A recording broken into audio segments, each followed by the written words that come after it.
I never thought my life would change so dramatically on a Friday afternoon in September. The dust was still settling from the morning cattle drive when foreman Jake Morrison called me into the ranch office.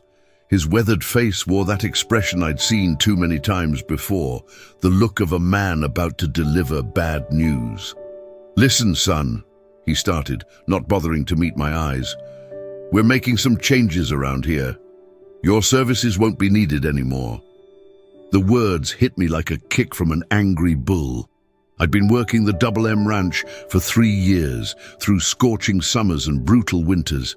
I knew every inch of that land, every temperament of the cattle, every creaky board in the barn. "Is this about the Henderson incident?" I asked, referring to when I'd questioned his decision to move cattle during a thunderstorm.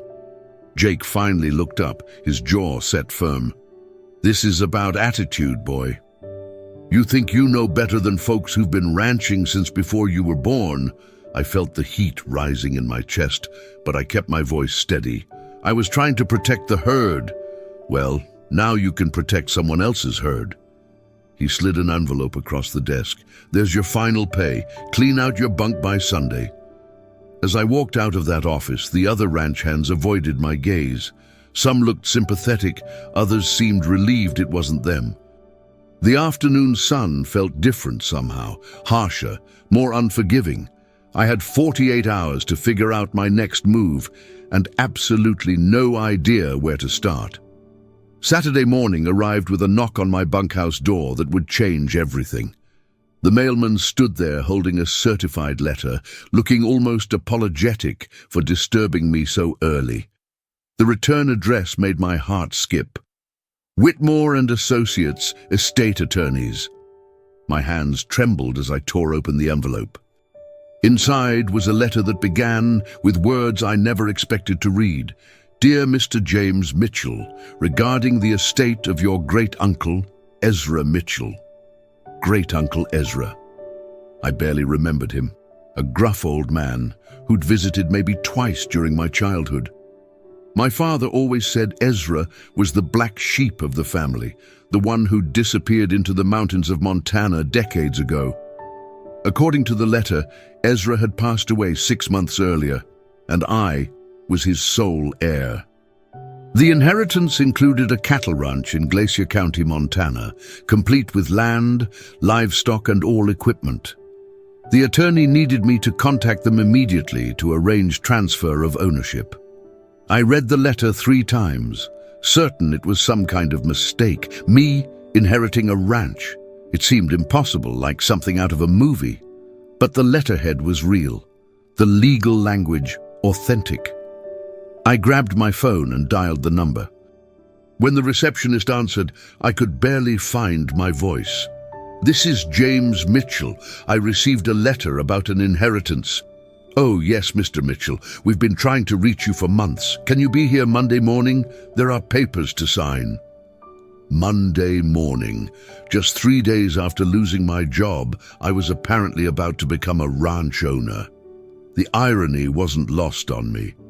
Sunday evening, I loaded my beat-up pickup truck with everything I owned, which wasn't much. A duffel bag of clothes, my grandfather's saddle, a toolbox, and about $800 in savings. The other ranch hands watched from the bunkhouse porch as I drove away from the only home I'd known for 3 years. The drive to Montana took 14 hours, winding through endless highways and mountain passes. I stopped only for gas and coffee, my mind racing with questions. What condition was this ranch in? How many cattle? Was it even operational? The attorney had been vague on details, saying everything would be explained during our meeting. As I crossed into Montana, the landscape changed dramatically. Rolling hills gave way to towering mountains, and the sky seemed bigger somehow, more open. I'd always loved wide open spaces, but this was different, wilder, more untamed. I spent Sunday night in a roadside motel, barely sleeping. Every time I closed my eyes, I saw Jake Morrison's smug face, heard his dismissive words. Part of me wondered if I was making a huge mistake, chasing after some fantasy inheritance that might turn out to be worthless land and debt. But another part of me, the part that had always dreamed of running my own operation, whispered that this might be destiny. Maybe getting fired was the push I needed to claim something that was rightfully mine. Monday morning couldn't come fast enough. I was up before dawn, showering and putting on my cleanest shirt. Whatever waited for me at that attorney's office, I was going to face it head on. I'd learned long ago that running from problems never solved anything. The law office of Whitmore and Associates occupied a modest building in downtown Kalispell, Montana. Mrs. Sarah Whitmore, a sharp-eyed woman in her 50s, greeted me with a firm handshake and led me to her office overlooking the mountains. "Your great-uncle was quite a character," she began, spreading documents across her mahogany desk. "Ezra Mitchell owned the Broken Arrow Ranch, 12,000 acres of prime grazing land, plus mineral rights." 12,000 acres. My mouth went dry. The Double M Ranch where I'd worked was only 3,000 acres. The property includes the main house, 2 barns, equipment sheds, and currently houses about 800 head of Black Angus cattle, she continued. There's also a small but profitable gravel quarry on the north section. I stared at the property photos she showed me, rolling pastures stretched to the horizon, backed by snow-capped peaks. The main house was a sprawling log structure that looked like something from a Western magazine. "There is one condition," Mrs. Whitmore said, her tone becoming serious. "Your uncle specified that you must take active ownership within 30 days of notification and operate the ranch for a minimum of 1 year.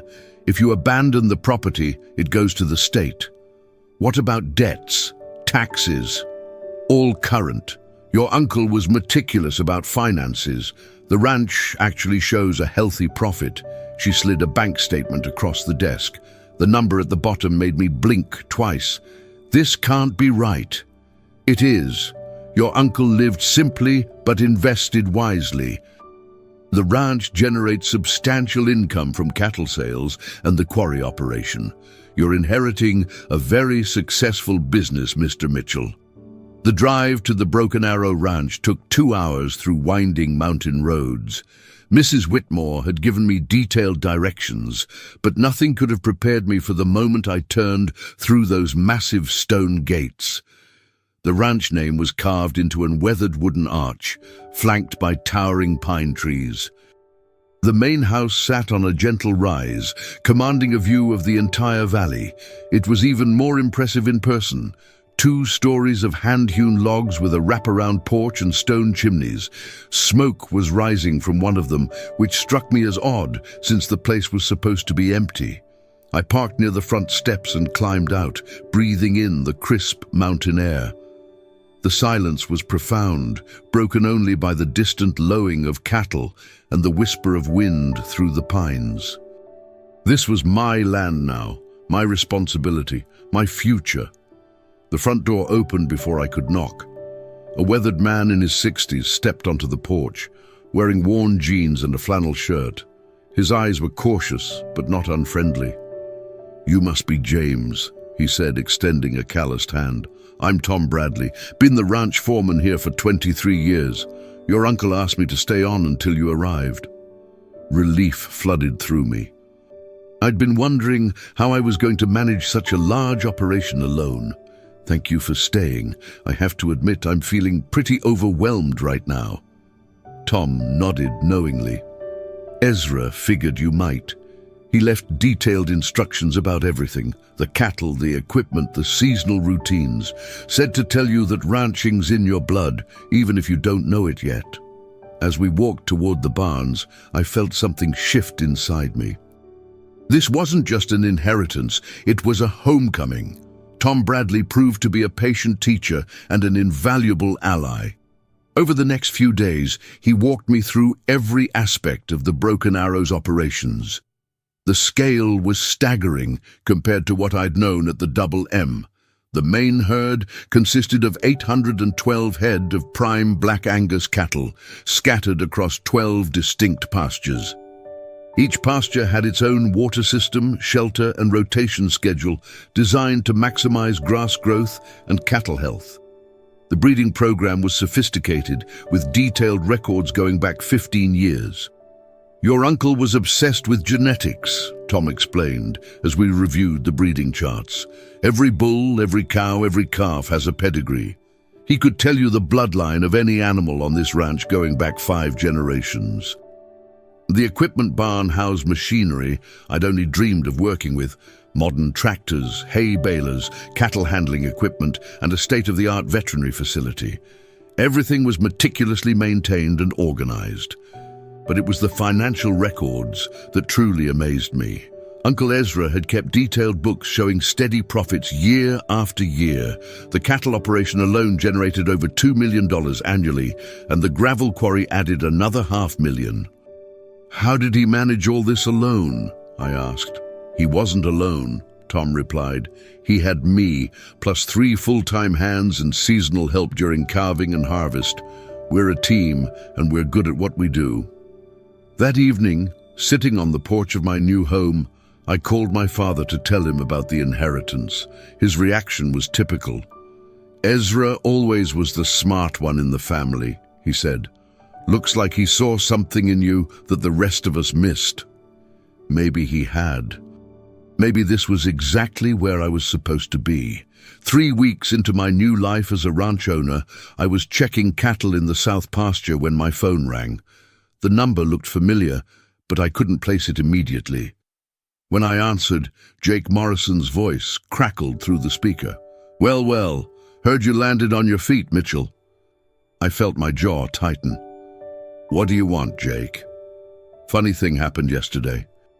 Had a buyer come through looking at our cattle, and he mentioned seeing some prime Black Angus up in Montana. Said the owner was some young hotshot who used to work down here in Texas."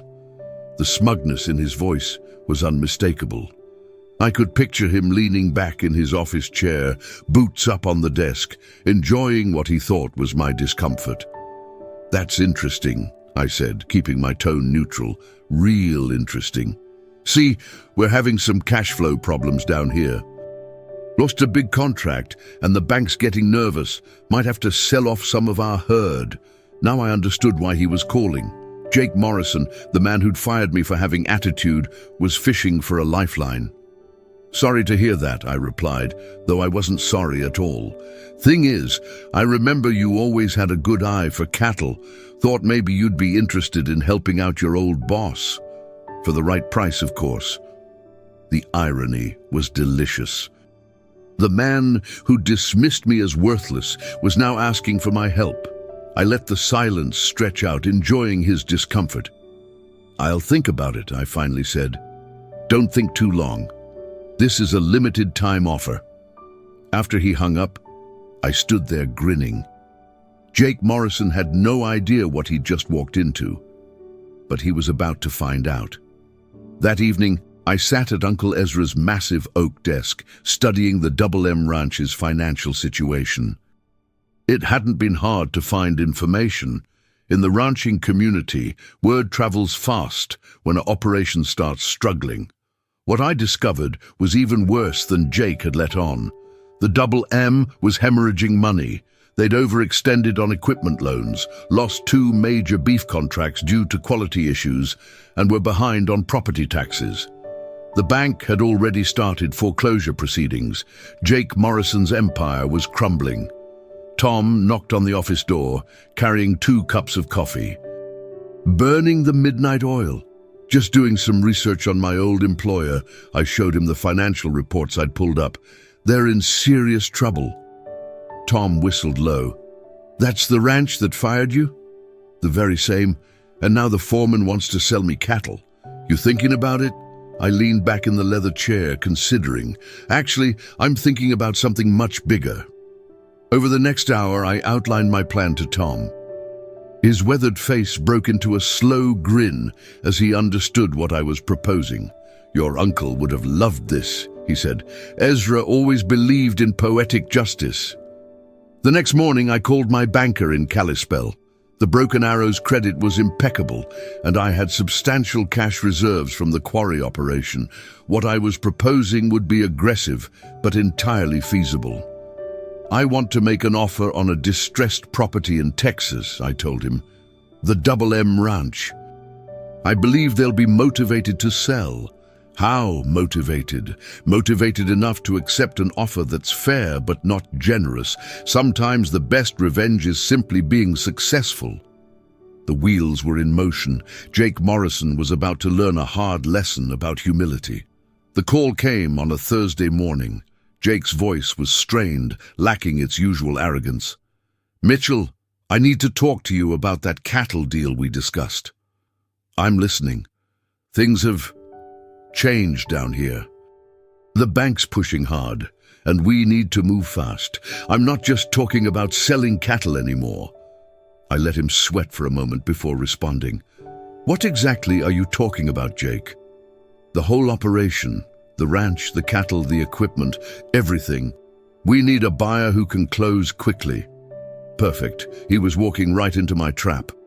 "That's a big decision, Jake. I'd need to see detailed financials, property surveys, equipment inventories. This isn't something I'd go into blind."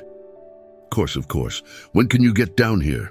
"I'll be there Monday, but Jake, I want you to understand something. If I'm going to consider this, it's going to be a business transaction, nothing personal."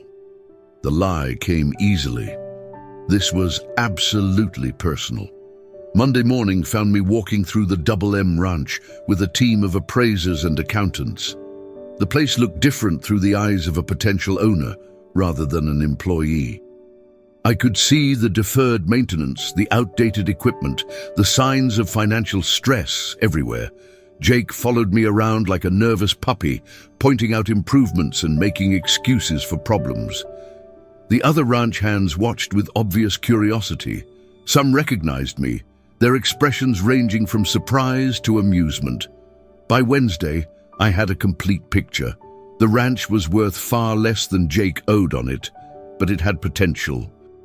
With proper management and capital investment, it could be profitable again.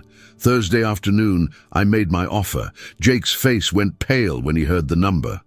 That's pretty low, Mitchell." "That's the market, Jake. Take it or leave it." He took it. The closing took place the following Friday in the same conference room where Jake had fired me just 6 weeks earlier. The irony wasn't lost on anyone present. Jake sat across from me, signing papers that transferred ownership of everything he'd built to the man he'd dismissed as worthless. The other ranch hands gathered outside the office windows, watching the proceedings with obvious fascination.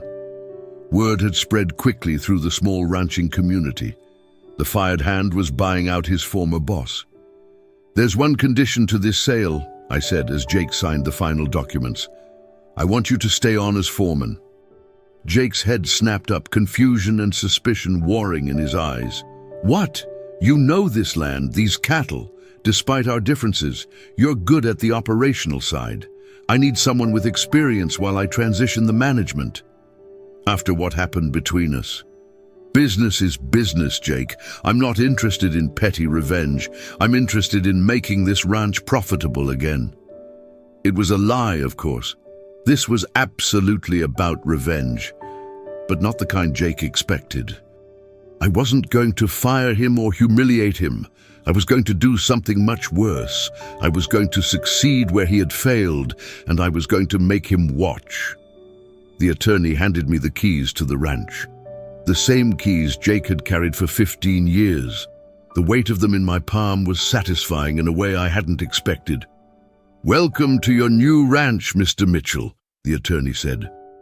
I looked directly at Jake. "Thank you. I think this is going to work out very well." Jake nodded stiffly, but I could see the resentment burning in his eyes. He thought he was getting a second chance. He had no idea he was about to get a front-row seat to his own replacement.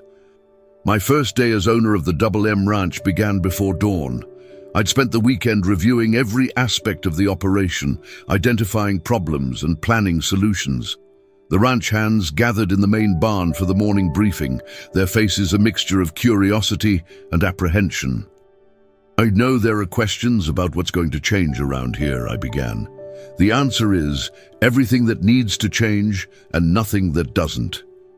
I outlined my plans for the next 6 months. New equipment to replace the aging machinery. Improved breeding programs based on what I'd learned at the Broken Arrow. Better pasture management to increase carrying capacity. Most importantly, a return to the quality standards that would win back the contracts Jake had lost. "What about jobs?" asked Carlos, one of the senior hands. "Anyone who wants to work hard and learn new methods has a place here. Anyone who doesn't can find work elsewhere." Jake stood at the back of the group, his face unreadable. I'd deliberately not consulted him on any of these plans. He was learning about the changes the same way everyone else was. Over the following weeks, I implemented changes with methodical precision. New protocols for cattle health and nutrition. Upgraded facilities for handling and sorting. A computerized record-keeping system to track every animal's performance and breeding history. The results were immediate and dramatic. Cattle that had been losing weight under the old management began gaining.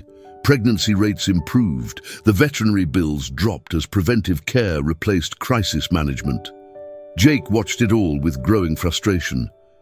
Several times he tried to assert his authority, only to be reminded that he was now an employee, not the boss. "This isn't how we've always done things," he complained after I introduced a new feeding schedule. "No," I replied calmly. "This is how we're going to do things now." 3 months after taking over the Double M, I received a call that made everything worthwhile. Henderson Beef, the major processor that had dropped their contract with the ranch under Jake's management, wanted to schedule a visit. "We've been hearing good things about the changes you've made," the procurement manager said. "If your cattle meet our quality standards, we'd like to discuss renewing our contract." The inspection took place on a crisp December morning. Henderson's team examined everything: the cattle, the facilities, the record-keeping systems, the feed programs. I watched Jake's face as they praised improvements he'd had no part in planning. "This is impressive work," the lead inspector told me. "Your cattle are in excellent condition, and your documentation is thorough. We'd like to offer you a 3-year contract." The contract was worth $1.8 million annually, more than the ranch had ever generated under Jake's management. As I signed the papers, I caught Jake staring at me with an expression I'd never seen before.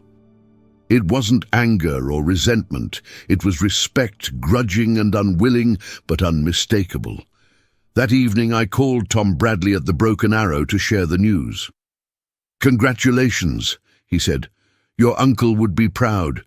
You've taken everything he taught you and made it your own.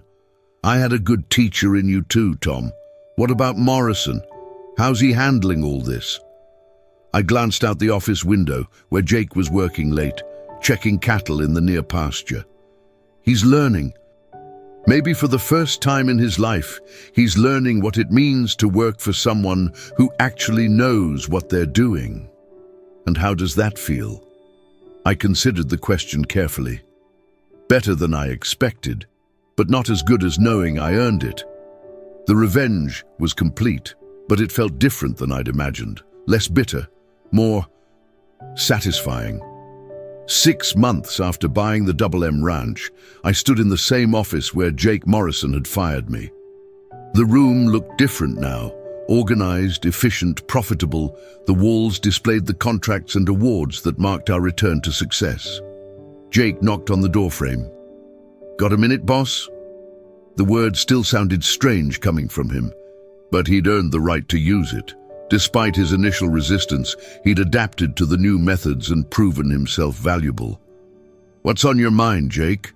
He shifted uncomfortably, hat in his hands. "I owe you an apology.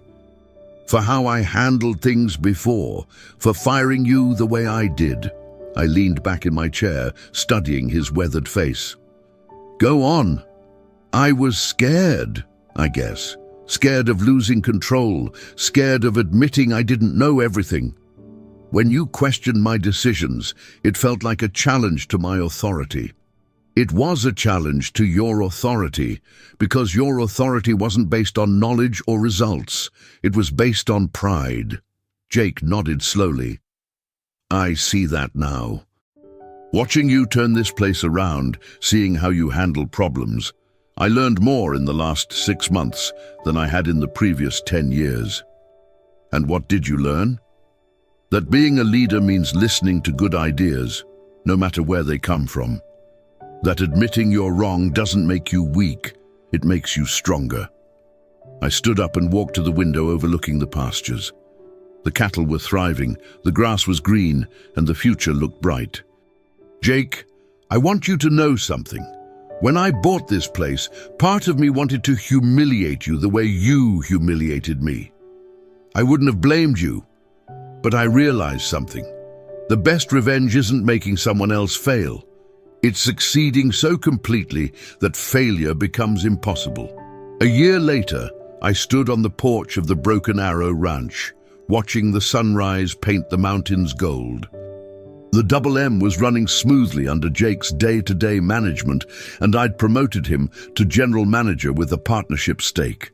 He'd earned it. Tom Bradley joined me with 2 cups of coffee, a morning ritual we'd maintained despite my frequent travels between the ranches.